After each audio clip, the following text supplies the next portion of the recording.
and welcome to episode 31 of NerdVsWorld, Nerd Perfect.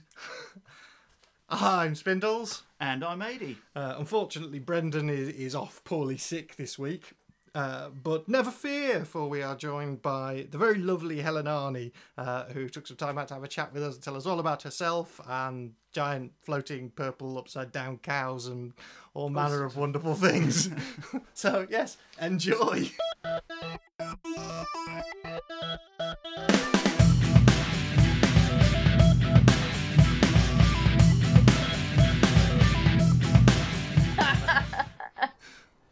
Cool. Anyways, so did you have a think of a title for the episode? Yes. I've gone with Nerd Perfect. Nerd Perfect, as in nice. Pitch Perfect? Yes. I think that's probably because it's kind of a pun on like Word Perfect as well. So I thought you might I'm go that basically one, yeah. trying.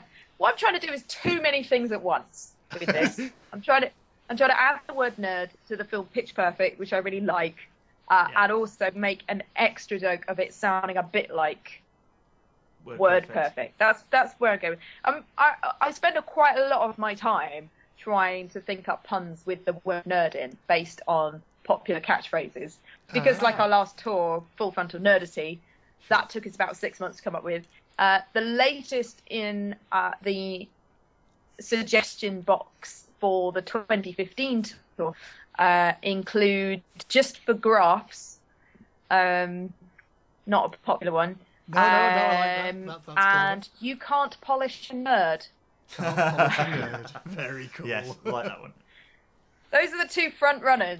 We're not totally sure about either of them, if I'm honest. I do spend quite a lot of my time substituting the word nerd or geek or graph or statistics into like pretty much any phrase in common parlance. Statistics must be hard to get into a lot of stuff.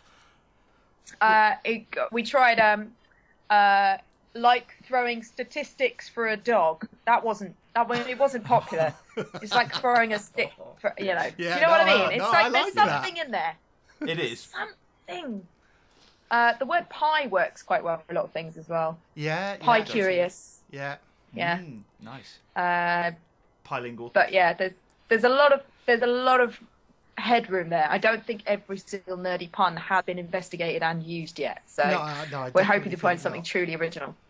Yeah. I think it's a 31st episode we've done, and we've managed to get something original every week. So. Yeah, we've repeated one, which was Weekend at Nerdy's, because it There was was a the part same. two. It was the same convention that we went to a year later. So you've got history. That's amazing. yes. It's like archaeology of nerd titles. That's it. It's just, but I don't know what we're going to do next year, because there wasn't a Weekend at Nerdy's, Weekend at Bernie's 3. So we're scuppered then, unless they make another one between now and then. Doubtful. Have you had anyone do nerd hard or nerd harder? We've Or not had NFB. it. Have we had a Yeah, Nerd we did. Hard? Yeah, I think we did have Nerd Hard or Nerd Harder. Nerd hard with vengeance? Yeah, I think we did have something like that. Yeah. I think we've definitely had one of them. I just can't did. remember which one. Yeah, I'd have to go back through the episode titles, but yeah, I think there's definitely a few kind of ones that we can pick up with for sequels. Yeah. The anniversary would have to be 4, wouldn't it? Nerd Hard 4.0. Nerd Hard. Yeah. What was the subtitle on that one though? Was it Nerd Harder? Yeah. No, that was Die Hard 2. That was Die Hard 2. Nerd Harder. Yes. I can't remember what. This is quite a normal conversation that Simon and I go through. Sorry. Yeah. I mean, this is like being back in the back end of the tour van again. It's as if we're back on tour. We played a lot of games like this. Me, Steve, who you had on the show the other week, Yeah, we had a chat Matt to Steve. Parker, and our tour manager Giles, who we have to mention as he contributed so many classics. One of our favourite games was finding a topic and trying to make it nerdier, like hit songs, or bands as well. The best one I could come up with was Katrina and the Wavs, because we had like a computery thing. Yeah. And instead of REM, we had RAM. or ROM, real depending audio on, metaphile. which end of the computer you're looking at. Oh my goodness, there were such good ones, and we wrote them all down, and they've been lost in the mist of time. But pretty much that took us from sort of West London to deepest, darkest Devon. That was about 4 hours. I've just remembered another one, which was Liberty XP. Yeah. The unsupported girl band. That's where dance music meets unsupported technology. That's they're both unsupported. But it's better than Liberty Vista. That's all I'm saying. Yeah, or Liberty ME. That's just bad.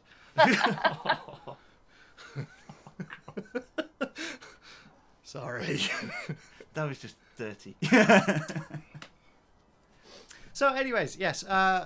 Let's talk a bit about Festival of the Spoken Nerd, because unfortunately, when we saw the other guys doing it at the Sci-Fi Weekender, you weren't there, so we didn't get to have the whole kind of spoken nerd experience. That's all right. I'm sure you've got a good flavour of it. I wouldn't ever ask them to contribute what I contribute, because between the two of them, they can't sing and they wouldn't know which end of a ukulele to rub, even if you asked them to. So, but surely that would be even more funny. It would. Yeah.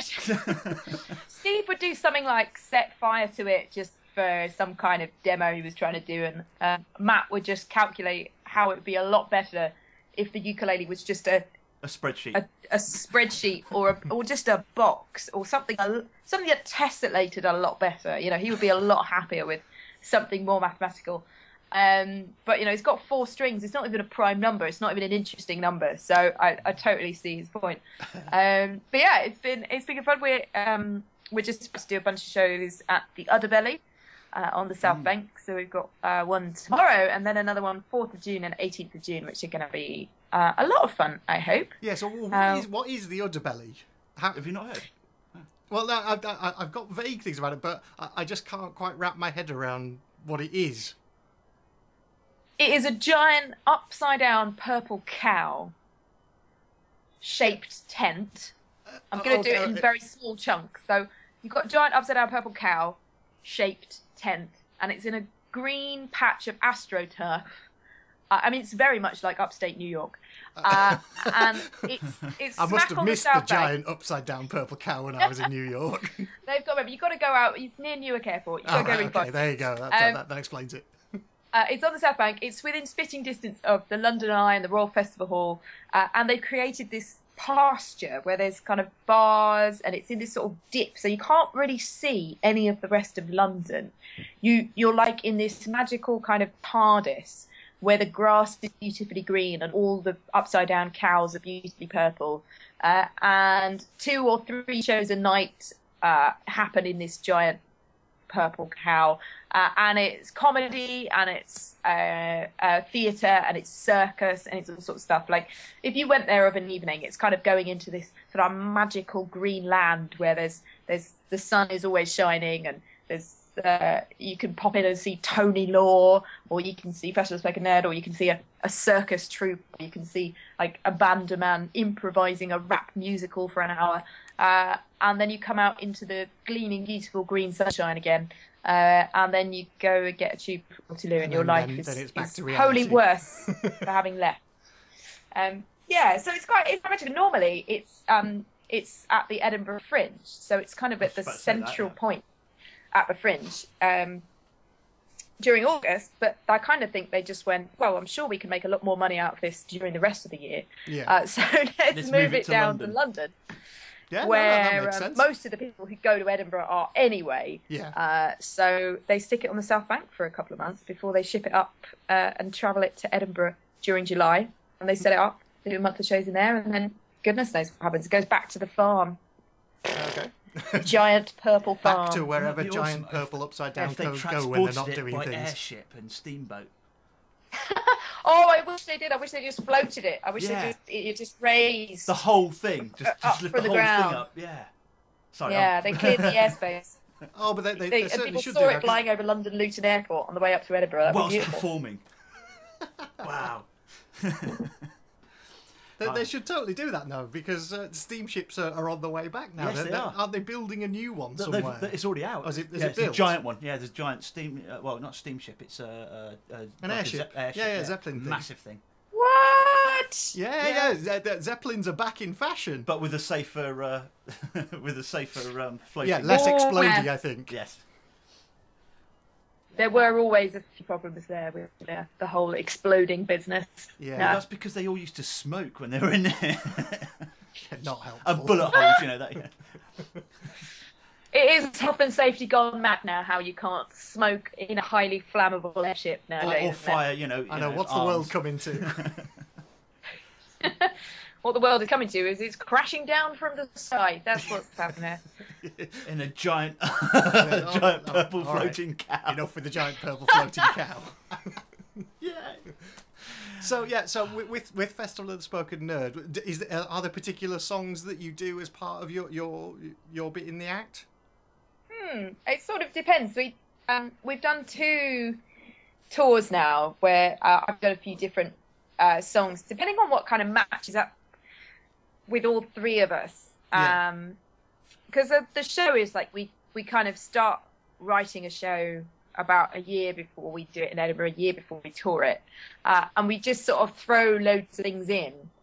And we do all these new material shows, which we're about to start doing again from September, where we just try out all sorts of stuff that are just, stupid ideas in the back of our heads, like Steve starting a fire in a bin and seeing if he can make a fire tornado, and me seeing if I can smash a wine glass with my voice, which is like the one experiment I am most proud of in my life, is being able to, I can now smash a wine glass with the power of my voice. That's and awesome. A massive amplifier from Applin. It's like I cannot overstate how large this amplifier is.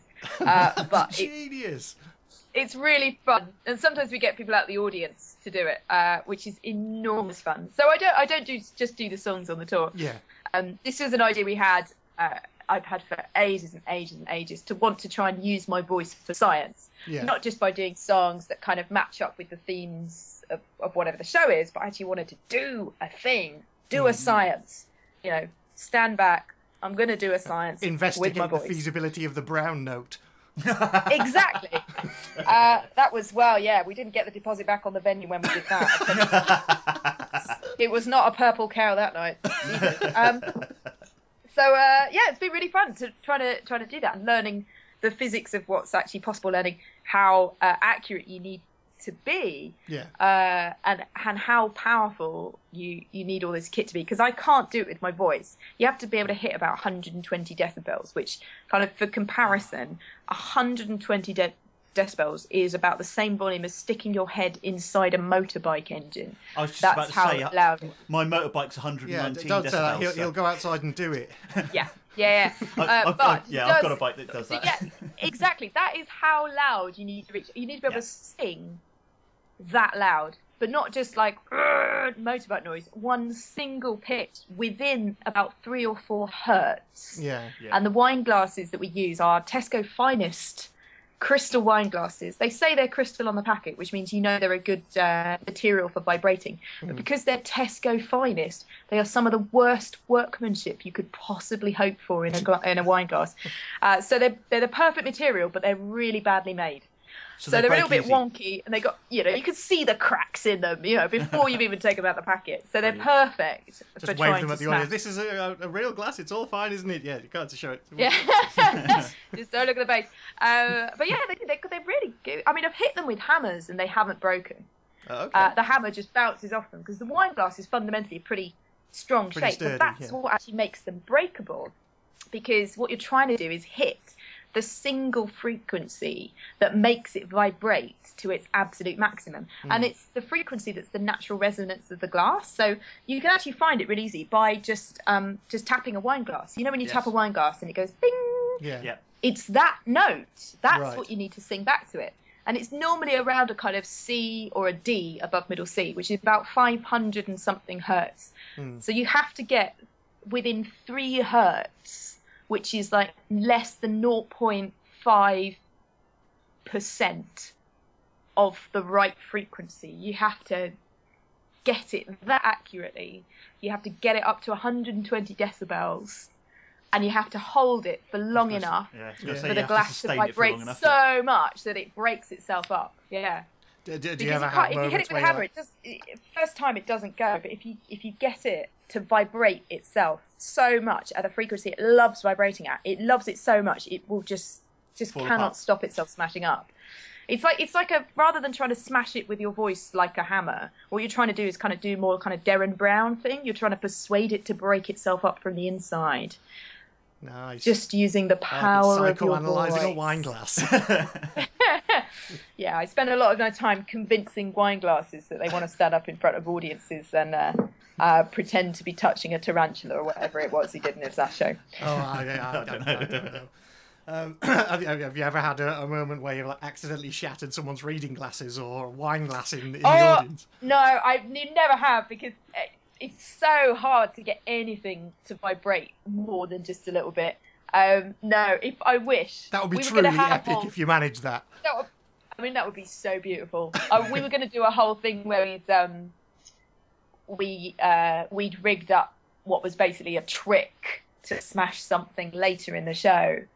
But it kind of was a bit fake. And because with Festival of Spoken Nerd, it's all about the actual proper stuff that's real, science that you can do at home, and actual, it's real stuff rather than magic or trickery or theatre tricks. So we kind of went, nah, it was a bit, it would have been amazing if it worked. I have accidentally broken it in a sound check at least twice. Right. By trying, I've learned to not try so hard. But the best thing happens when someone comes out of the audience to do it, and that is an absolute dream. And the first time it happened was because literally someone heckled me because I couldn't get the right note. I just couldn't hear it properly. And someone just heckled really badly, going "No!" out of the audience. We pulled her up on stage because she was being cheeky, and she just yelped into the microphone, did this perfect note, smashed it. It was amazing. And since then, we've had quite a few people try their luck. I think over the tour we had about 5 women and about 3 or 4 men. All of the women managed it straight off. Only one of the men did, because it's a little bit higher than... Yeah, it's just at the top of you just can't get the control. It's like and when you get nervous, of course, you kind of go a bit sharp. Vibrato, so, that's death to it. So it's the top of your range, and you're like, woo! The only guy who did it successfully was, in his spare time, a pantomime Dane. Oh, right. Cool. So he had all of the requisite skills and showmanship, and that was pretty spectacular. Yeah. I was gonna say, it's kind of like a kind of nerdy version of carnival games. It's like, can you vibrate the glass and smash it and win a teddy bear? Absolutely, that is exactly what it is. It's party tricks for nerds. Yeah, that's awesome. You've won an inflatable ukulele.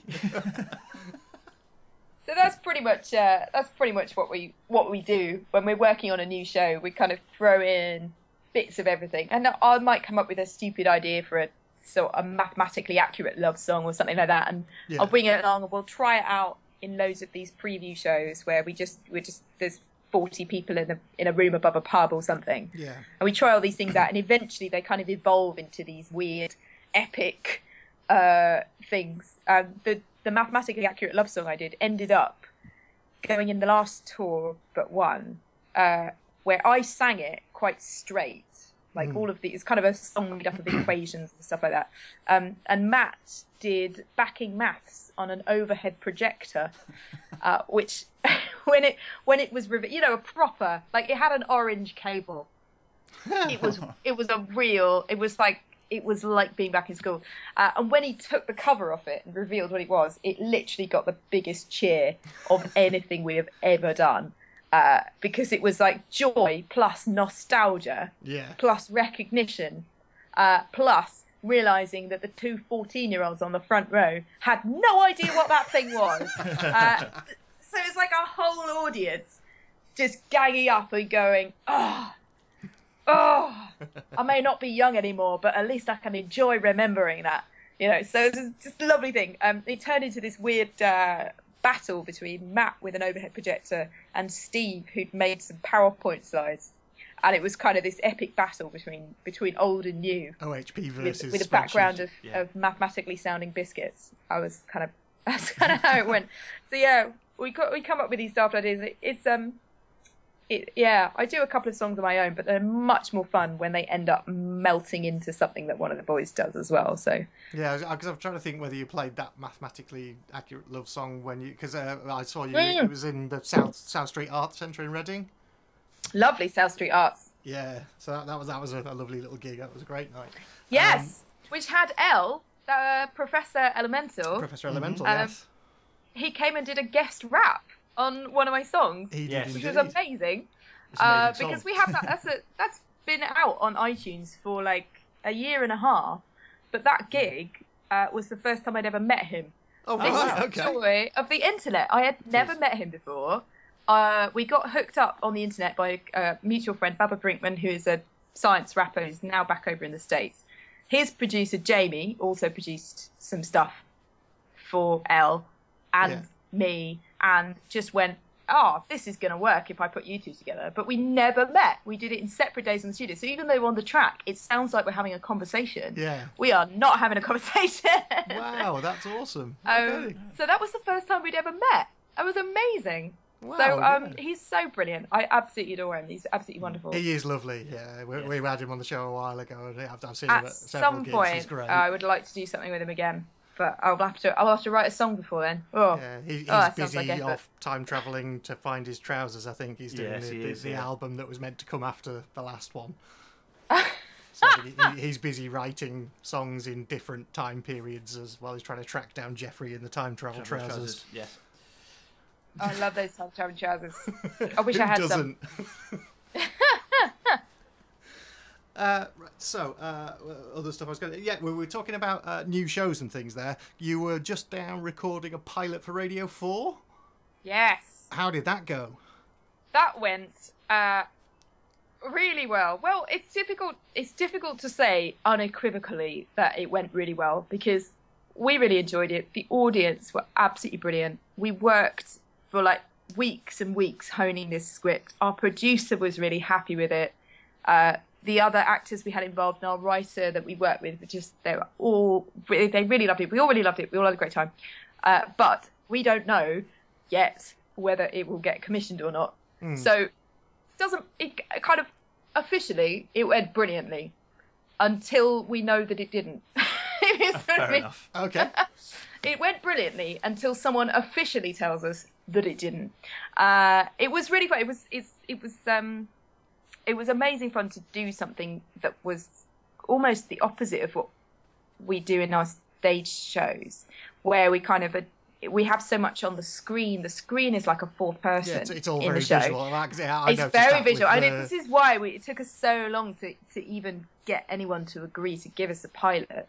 And our producer, David, at Positive Productions, was just, believes in us so much that he just basically railroaded Radio 4 into giving us a pilot. I'm sure that's not exactly how it happened, but he's been an absolutely amazing person, just totally getting what we do, and then knowing that all of this stuff with like these lo-fi things we do on stage and these songs with videos and overhead projectors and all of this stuff that's so joyful about the stage show, knowing full well that we cannot do any of that on the radio, he still believed that we could make a radio show, which was just, it was like saying, Naomi Campbell, you're an amazing model. You look, stunning in all of this fashion, but how's your pottery? Narrate this audio book. Yeah, it's like, what, are you any good at knitting?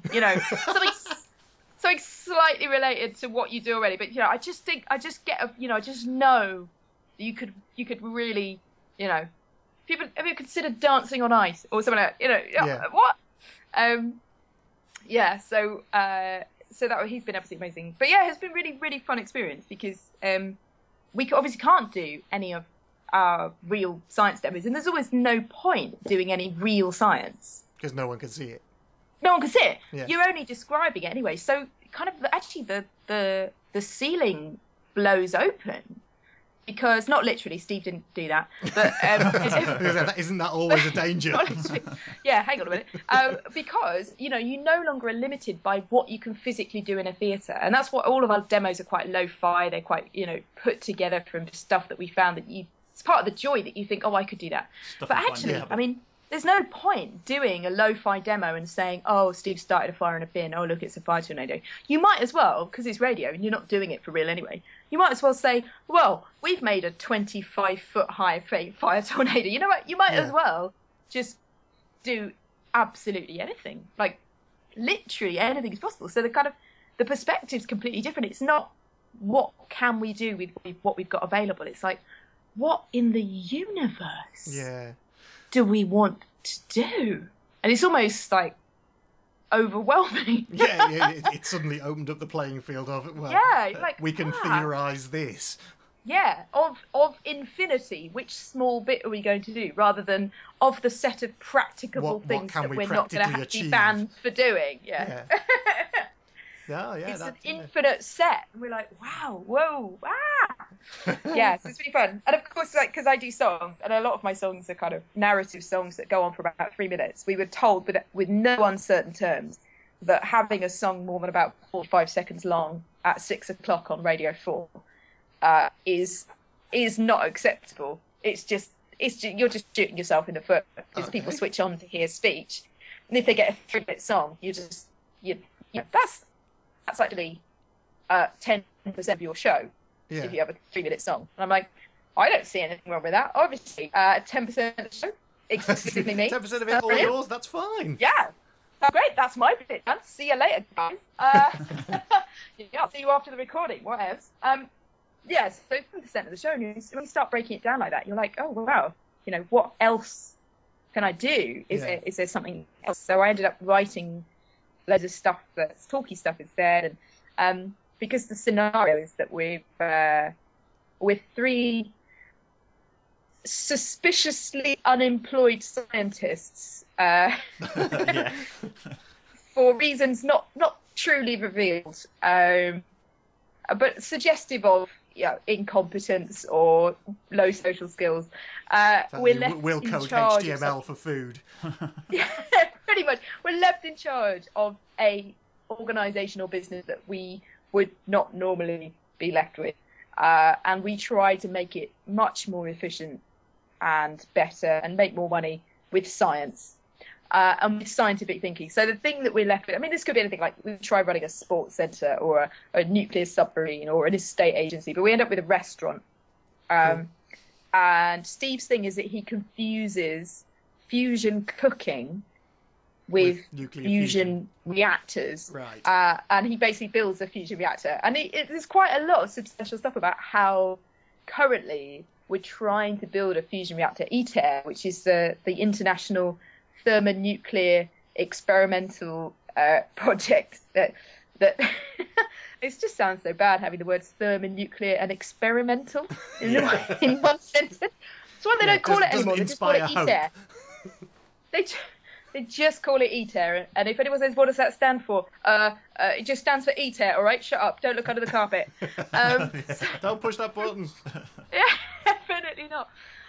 So that is, and they say they're only 30 years away from creating a thermonuclear explosion. They're probably quite a lot closer to it than that. They're 30 years off making a nuclear fusion reactor that will produce more energy than it uses. Because these things exist at the moment, tokamaks, jet, they all exist, but they use more energy than they produce. And the biggest barrier at the moment seems to be the material that is enclosing this plasma that is as hot as the sun. This hydrogen fuel that is as hot as the sun. The biggest problem they have is what to contain that in. There's just no substance on Earth that can cope.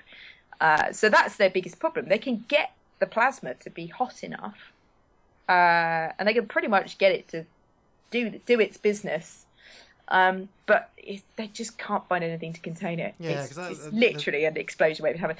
So that's really interesting, all that kind of stuff, and trying to get that across in a 2.5-minute comedy setting. It's a 2.5-minute sketch. Yeah. It's something of a challenge. But yeah, we do also see Matt tries to make all of the customers to serve the customers much more efficiently. So every customer is a square box in a vacuum.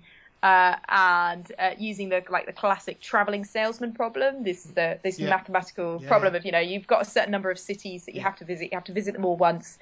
What's the shortest path? And if you have more than about 6 or 7 cities, manually working out every single option and measuring its time, even if you worked out one possible option a second, the universe is not long enough for you to actually go through them all and pick out the best. But if all your customers in the restaurant were ants, then you could use particle swarm optimization. I mean, you've pretty much written our script there. No, genuinely, I'm joking. We try ants. We try ants, and it is spectacularly successful. Yeah. Apart from the fact that customers don't generally like having their apple crumble delivered in individual crumbs. Yeah. So it's a non-starter, right? So we moved on because there's a bunch of it's all these computer programmers who've tried this using different natural models. Yeah, no, I've done that as part of my AI course. Of course, it would be a non-starter because it's actually a dessert you're trying to serve. Oh, yeah. Dude. I had to, sorry. So we moved on from ants, and the next latest thing, more recently, is slime mold. All right, okay, I've not come across slime mold. It's neither a mold or a fungus or a childhood nickname for Steve. It's this thing called slime mold. It's a multicellular organism that can shrink and grow, and it moves extensions of its gloopy body towards food. So there's been some AI models that have covered a whole virtual petri dish with slime mold. So it's still going along the kind of pheromone concentration idea. Yeah, it does. Still, well, they cover the whole thing, and it has a few points that are food pheromones, and then actually the slime mold shrinks rather than it follows each path. It actually shrinks down into a web, which is often amongst the most. I'm couching this in very it's never worked quite that way. It's often amongst the most efficient path. Yes. It's a little bit like if you had some soapy water and you've got like a bubble.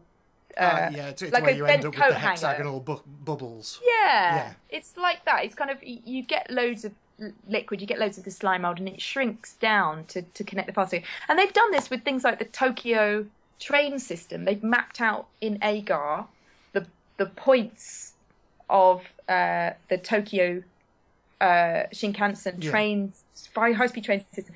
They've mapped all the cities as blobs of sugary food.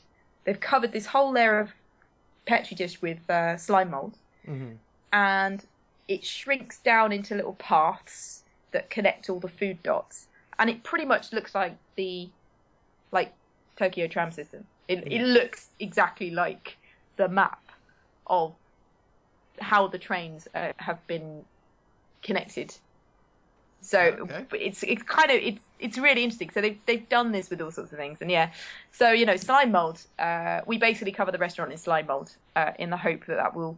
Well, I mean, to be honest, even if it doesn't optimize quickly enough, it does allow the waiters to deliver food much more quickly through a kind of slip and slide method.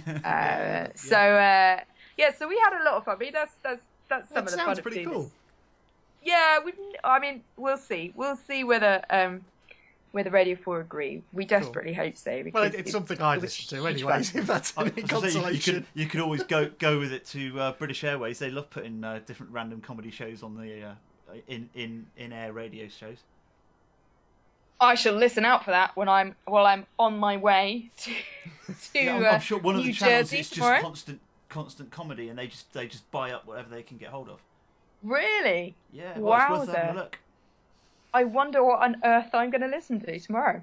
It'll probably be some Billy Connolly from '98. Oh, wow. Is it going to be like Ben Elton? Yes, yeah, exactly like that. Ben Elton from When He Was Funny. Yes. Oh, amazing. Was he ever? Was? Oh, it's going to be like... Sorry, the discontinued stage. It's going to be like, oh wow, there's going to. I'll count the Thatcher jokes and I'll send you a list. But yeah, that's going to be a huge amount of fun. round it off and read so Watchmen at the same time. even if Radio 4 don't pick it up, we will be sticking it on iTunes for everyone to download and enjoy.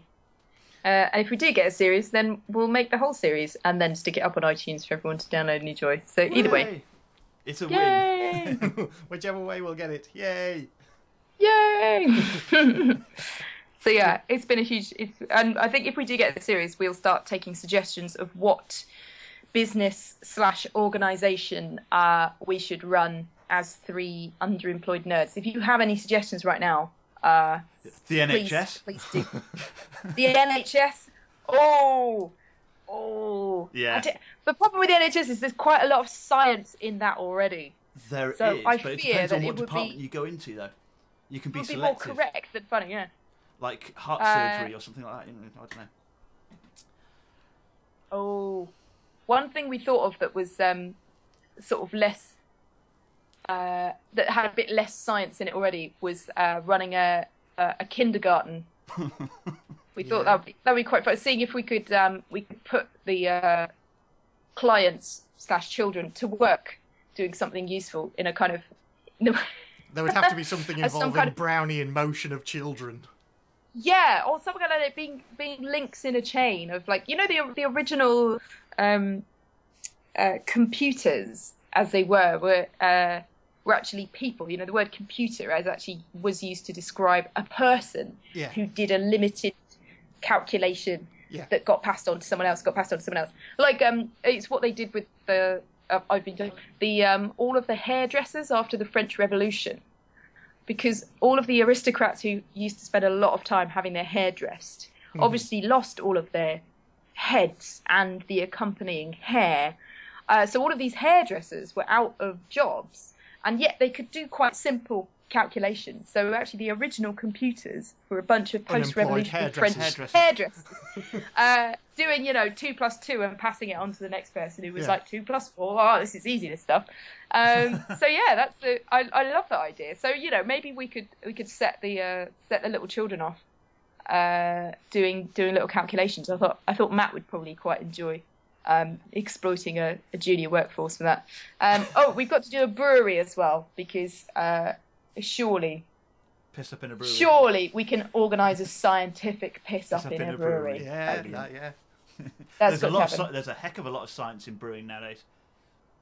Oh yeah, Massive I did a show for the Edinburgh Science Festival, which had like proper brew science. It was amazing. Okay, isn't that where Brewdog are based? The people who do the ridiculously strong beers. It was Innocent Gun. Innocent Gun's lovely. That's one of my favourite beers. Oh my gosh. Oak-aged it's beer. So luscious. It is genuine. I met Dougal Gunn. Wow. Yeah. He's actually a real person. Sweet. And he's their master brewer. And he taught me a rude drinking song that I cannot repeat. Well, you can on here. You can say whatever the hell you like on here. I refuse. Made me feel queasy. So, yeah. He was amazing. He just brought free beer for like 100 people. Yay! That is a man who deserves to have his hand shook. Oh, it was such good. Oh, some of it was the, they work with a whiskey barrels. Yes. What do you call it? Whiskey thingammy. They have like a reserve. There's only 200 bottles of it type whiskey. Distillery. And the Innocent Gun have a similarly, like, when it's gone limited edition matching beer that uses they use the same wood. So like, oh my god, it was so delicious. It was like a chocolate treacle beer. It was one of the most amazing things I've ever tasted. And there was this amazing from Durham, she is a neuroscientist who did a whole talk about what actually happens to your brain when you drink. Okay. It was a dangerous thing to put in the middle of a beer tasting session. But it was also, she was very practical. She was full of tips of how not to basically give yourself a lobotomy, because that's pretty much what happens if you drink too much. The front part of your brain pretty much just shuts down. Yeah. So it is like giving yourself a frontal lobotomy. I've got a feeling I've seen that. What's the name of the person who does it? I cannot remember. It's fine. We will look it up and put it in the show notes. I swear I've seen that. That sounds very familiar. I'm pretty sure there are a lot of people who... Let me just find... Tappy, tap, tap, tap. I'm not going to be able to find her. No worries. I've got her... I'm just rifling through the business cards on my desk thinking, I'm sure she gave... Oh, I can't remember. I was pissed. No idea. Here we go. Amanda Ellison. There you are. Okay. That does ring Found a her bell. business card. Astonishing. Okay, well, we shall look her up and put a link to her stuff in the show notes. She is excellent. And she had all sorts of brilliant stories and excellent tips on how to avoid shrinking your brain overnight. Basically, just drink a lot of water in between. Yeah. Cool. Okay. Need to do your 5 films now. Have you prepared your 5 films for us? Oh my goodness! I've been really worried about this all day. Wow. Everybody panicked about this. I feel like I'm not really a kind of filmy person. My other half is a totally filmy person, and he goes to see like so many films. And I'm kind of like I've taken a particular tactic with my 5 films that they're all of a certain type, and I have a feeling that if I tried to be too sort of nerdy or super sciencey or a bit too nerd hipster with my choice of films, I would fall flat on my face because I'd be like, oh yeah guys, so yeah, Jurassic Park, amazing film, or whatever, or like, oh totally, the Memento is like, everyone loves that, like Clint Mansell soundtrack, whatever. I don't know. I just like I don't know. So what I've done is I've chosen 5 films that I don't think, I'm not going to say these are 5 films that everyone needs to see. I'm saying that these are the 5 films that you should line up on Netflix if you are ever stuck at home, ill, and you've just been dumped by your boyfriend. I don't know if that's a popular demographic amongst your listeners. Okay, that's fine. But I would, so I've got very specific, rather than try and say that these are the 5 films that you have to see, okay. I'm saying these are the 5 films you should probably watch in a very specific circumstance. Okay, therefore, no one can tell me I'm wrong. That's fine. Because I am a nerd, therefore I'm a pedant, therefore I do not like being told I'm wrong. Indeed, well, yeah, so I will do anything. Yeah, this falls into the kind of high fidelity top 5 of categories. Absolutely. I mean, no one will be able to argue that these are not optimum in that category. So we're talking duvet day, tub of ice cream. Yeah. So if you're going to make it an alliterative title, these are 5 films you must see on a post-dumped duvet day. Okay, that's cool. Yeah. Okay. So, would you like these 5 films? Just use that the first one, because normally we like to react to them as well. To each film, yeah. And by reacting in this, we might just have to have a little bit of a cry at the sound of it. Tissues are ready. Not that kind of film, Ady. Oh. All right. I mean, some of these have been chosen for their sheer kind of awfulness. That's cool. But spectacular, shiny, $1 million awfulness. Okay. All right. I mean, there's almost 2 minutes I could choose. Okay. First one, The Proposal. Oh. Okay. Which I'm sure you have. Have you seen? It's starring what's his name and Sandra Bullock. I haven't. That's all I know about it. Is that Richard Gere? Is it?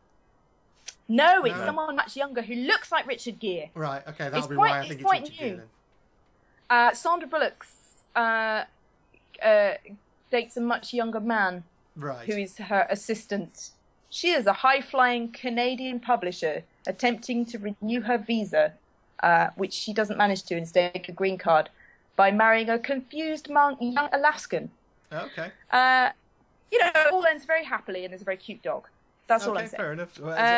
It's a general, normal Sandra Bullock film where she doesn't get fired into space with George Clooney.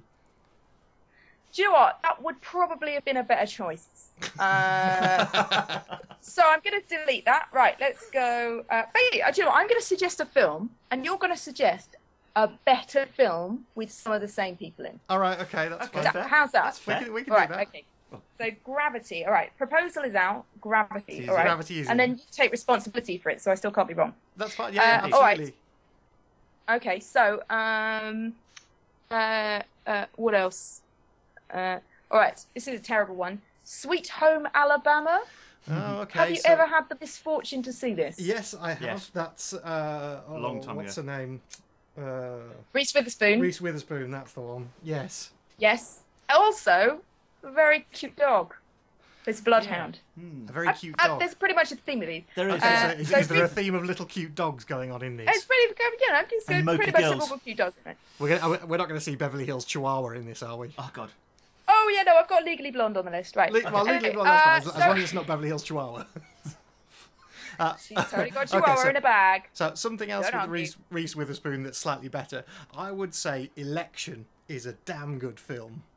Election. All right. Which is- Sweet Home Alabama. Despite the fact that when I left university, it was the only film that I owned, and it even came in a pink plastic DVD case. That was because my entire DVD collection It was had pretty been shocking, stolen. as I recall. Apart from that, that was it. But someone broke into the flat I was living in. They stole all of my DVDs, apart from the pink-cased Sweet Home Alabama. But that has now been replaced by Election. Yes. So it was- have you seen Election? No, I haven't. This is It's- basically my to-do list now. It's Matthew Election. Broderick and Reese Witherspoon, and I can't remember whether it's to do with a school election of the school president, I think it is, and she's the kind of preppy one, and then there's Matthew Broderick who's a teacher. And I can't remember the full storyline behind it, but that is quite a good film. It's one of those kind of escalating feud films. And it Ooh. all turns lovey-dovey in the end, and she Yeah. concedes to Yeah. being a nice person instead of a stuck-up bitch. Yes. Pretty much. That's your dumped DVD film. It's a Perfect. redemptive Sorted. dueling movie. That sounds right. Okay, that's on the list. All right, Legally Blonde, the next one featuring a small chihuahua called Bruiser in a bag. Legally Blonde. Yeah, I don't know how you could find a better film than Legally Blonde, though. Come on. See, now Right. it is actually pretty good. I can't say the same about the sequels, however. No. Yeah, the sequels. I mean, that was no. People need money. I mean, those Yeah. dog Quite home obviously. retirement fees are not negligible. So Bruiser the needed Chihuahua. somewhere to go. Chihuahua had to go somewhere. Okay, so I'm resorting to IMDb now for better Reese Witherspoon movies. So where are we? Let's have a look. What about oh no, hang on, but who played her father though? Was it In Legally Blonde. Surely there's one of the other characters. Yeah, one of the other actors. Let's have a look and see who else been is in. it. There you Luke go. Wilson's in it. I can't think of anything good he's ever done. Ooh. Selma Blair. Okay, Selma Blair's pretty cool. Yeah. Matthew Davis. Ooh. Victor Garber is he's the dad. Now I don't know about films he's been Oh, in. no, but he was he's in the, Alias, the TV show. He's No, but he's the bad professor. We don't want him. Oh no. Oh yeah, the bad professor. Okay. Oh no. I don't. Oh Who no. did Eddie? Ooh. Ali Larter was in Heroes, amongst other things. Raquel Okay. Welch. Yeah. What? What? Yeah, apparently so. Jennifer Mrs. Coolidge. Wyndham Van I mean, der she's Waal. been a lot of. I mean, maybe we should just say that this, on average, is probably one of the best films they've been in Yeah, quite likely. I think. collectively. Because if we go for Selma Blair, then there's Hellboy. Is that what I should be watching instead? Hellboy is an awesome film. I'd say it's not going to be particularly. In fact, no, it works on a duvet day because it's technically a love story between Hellboy and Selma Blair's character. Yeah. Admittedly, yes, he's a 6 foot tall hell demon played by Ron Perlman, but it's a love story. That's I'm feeling slightly Well- better duvet day. Yeah. to be totally honest, one of the other films was Mean Girls, which in pretty much all of the characters are 6 foot tall hell demons. Yeah. So, you know, pretty much that knocks Mean Girls out of the park as well now. So, good. Again, you see, I quite like Mean Girls. Is cool. I watched that with my daughter, and I quite like that. It is of its time, and we are still trying to make fetch happen. It's true. Yeah. There's a lovely sketch night in London run by a friend of mine, Katie, who is called "Stop Trying to Make Sketch Happen." Okay. Just like it just took, you know, you only hear something like that, it kind of takes you back to exactly the time that was, you know, I was like 14 again, going, what? I remember this from my past. What? Lovely phrase. So okay, so are we keeping Mean Girls on the list, or I think we Alicia keep Mean Girls. Yeah, I think we've replaced Legally Blonde with Hellboy, so then we'll keep Mean Girls. Okay, we're keeping Mean Girls. Woo! All right. So far, Hellboy, Gravity, Election, Mean Girls. This is quite turning into quite a nice list. Yeah. So one more. One more. Do you know what? I'm going to have to go for the film that I named this show after. So I'm going to go Pitch Perfect. Pitch Perfect. Okay. Yeah, that's cool. Mm. No. Which I mean, it's got pretty much everyone that my partner fancies in it in one single film. So, to be honest, this isn't even my DVD. I didn't know you were in that. This is his DVD. Sorry? I didn't know you were in that film. Yeah, He's a charmer, isn't he? No, everyone he fancies is in that film, and yes, I am not in that film. Oh. So I gave Pitch Perfect. Oh, it was a tight draw between Pitch Perfect and Bridesmaids. I don't know what Bridesmaids is. I've never seen that. Yeah. It's a It's lot definitely like a girl flick. it's a lot like The Hangover, but with women. All right. Okay. And more diarrhea than vomit. Yeah. I mean, it goes places that I didn't want it to go. No. Let's be honest with that. That's why I went Pitch Perfect, because Good. See, now out of the list, there's some things there's some omissions that I would have expected to see there.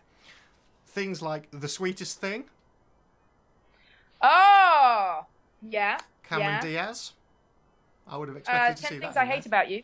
Yeah, indeed. Which I watched again the other day, and it's got with Heath Ledger in it. Yeah, it's Heath Ledger. And it's like, do you know what? It's, you know, he acts the shit out of that. He's done some cracking films. I mean, I don't care what anybody else says. Was it Knight's Tale is awesome. He's just, you know, you put him on a screen and you're like, that guy was a movie star. Yeah. He was a movie star. Most definitely. You know, wow. Yeah. So, you know, I put that 3 minutes on repeat of that film. The Sweetest Thing. Okay. Anything else you would have added? Things like Something About Mary. Oh, something on there. Something about Mary. Okay, the one that was just nudged off the list because I mean it's so appalling you can't even say it's so appalling that it's good. Was Made in Manhattan. Oh, you ever seen that? Yeah, is that Jennifer Lopez? Yeah. Jennifer J Lo. I mean, it is a J Lo point in her career. There is one that's actually worse, and that's the Kevin Ralph Smith Fiennes one. Is just it Gigli? looking awkward for an entire film. Like, how did I get cast in this? Is his expression on his face continuously for the entire film. But it has a dog in it. Is it a cute dog? No, it has a really good dog. It's got like a big sort of loping, one of those really big ones. Like not bloodhound, but like a St. Bernard. St. Bernard. No.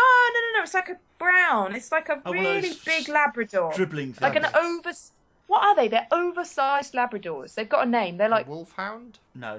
They're big. No, it's not furry. It's like a brown I'm literally googling oversized. Oversized brown dog. You're like huge. Yeah, like Turner and Hooch, dude. Yeah. Oh dear, I said. Yeah, I think I know what you mean. You see, because now I'm wondering why you haven't put Beethoven in the list. Oh my goodness! Now it's got children in. Not interested. But it's got David Duchovny in it. Yeah, but you know, too many children. David. Sorry, You know, I haven't thought about David Duchovny. Yes, David Duchovny was in there. Are you still there? Oh, I am still there. Sorry, I am Concentrating. looking up websites. You're Googling dogs. Asking questions like, is there such a dog breed as a miniature Labrador? So, sorry, I'm just trying to find... Oh, my goodness. Oh, I'm now just looking at pictures of dogs. I should stop doing that. So, yeah, pretty much, the films that I've chosen are dump DVD shows with dogs. Yeah, Dump DVD dog films. Yeah, and which I think they tend to involve kind of one of the queens of slushy movies. So it's either Cameron Diaz, Julia Roberts, or Reese Witherspoon. Yeah.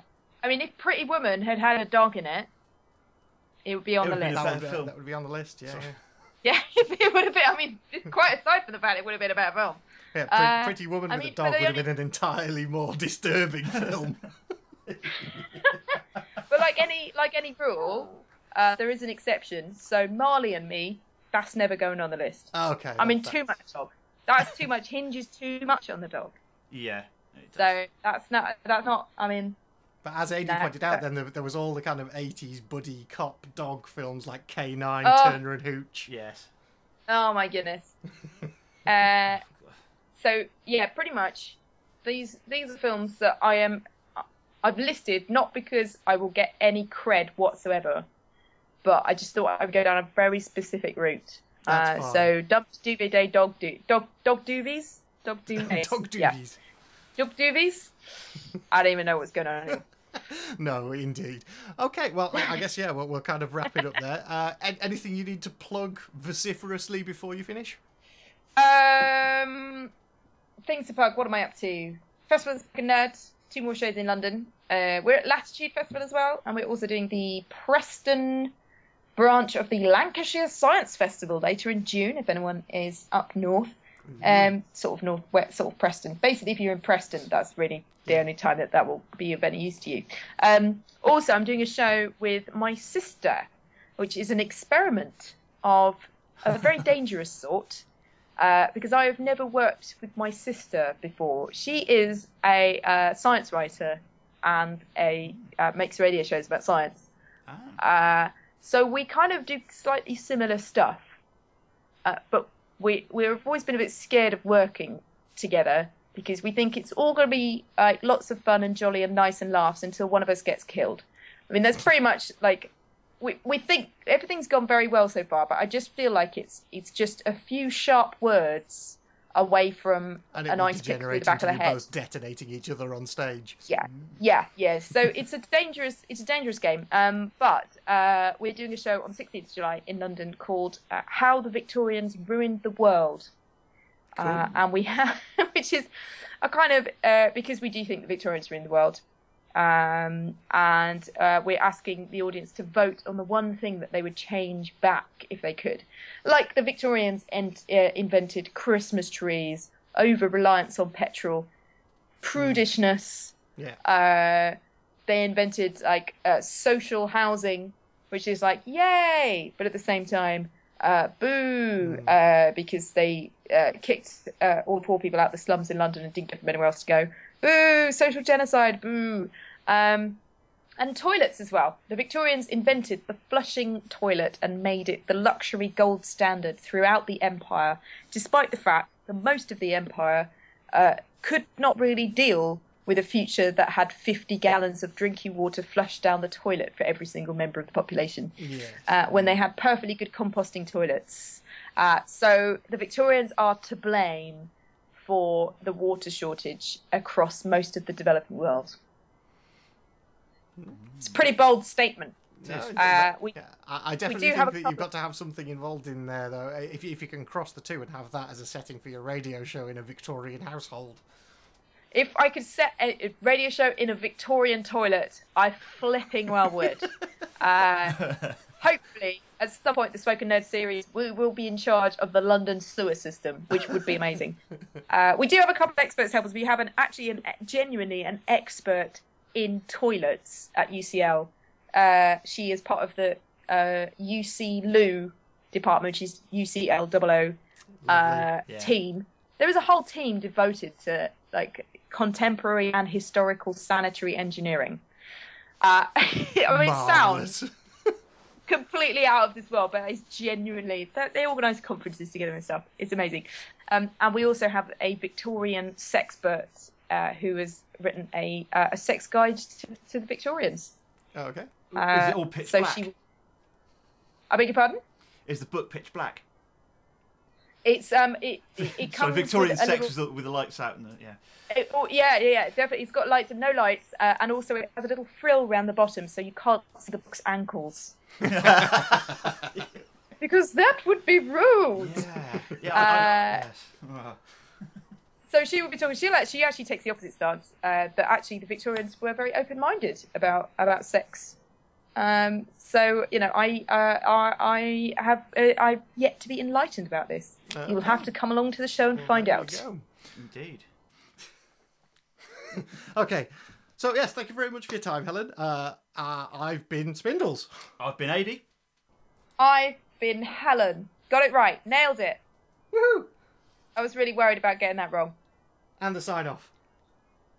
Oh, please be excellent to me. Is that right? Please come to my show. No, please come to my excellent show. Take your excellent show to each other and be yourselves until next week. I'm sorry, I can't remember what it was. That's cool. That'll do nicely. That was brilliant. That will do wonderfully. That was absolutely brilliant.